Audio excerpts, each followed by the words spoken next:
Егер грижаңыз болса және де тізеде проблемалар болса, осы жаттығуды күнде жасап, әдетке айналдырыңыздар. Оңай көрінгенмен бұл оңай жаттығу емес.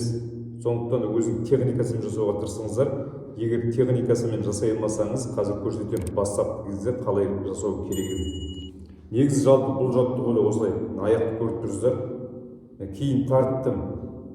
Бәшпайларды бүгеміз. Аламыз, аштық, қайта өзімізге тартамыз.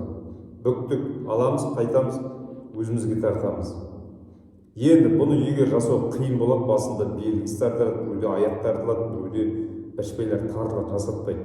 Хотя бы былайда күнде 1 минут былай болады.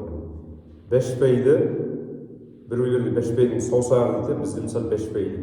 Былай жасауға болады күнде, хотя отырып, немесе жатып, өзіңіз білесіз. Отырғанда қолды тіреп тұру керек. Ендеше қазір менімен бірге 1 минут жасайық.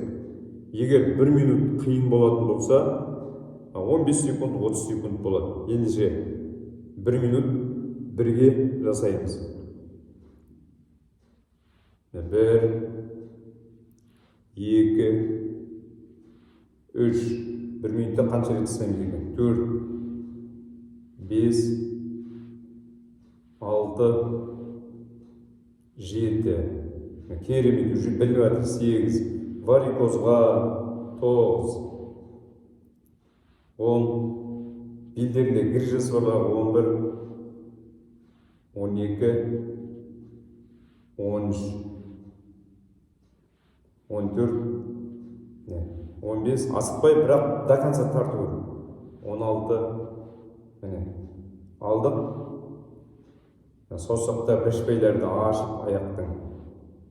Керемет, уже балтырлар қызып жатыр. Басында менде де тартылған аяқтар тартып қалады, дұрыс жасай алмағанбыз. Артынан үйренесіз. Алдық, создық. Варикозға, белге, білесіздер, бел жақсы болса, адамда денсаулығында бәрі жақсы. Неге десеңіз, бел мен бүткіл күш жамбасқа түседі. Ем болсын, қалай жасадыңыз, сізге қалай болды, комментарий қалдырыңыз, каналға тіркеліп қойыңыз, қазақша аудиторияны көтеріп қойыңыздар. Аман бол.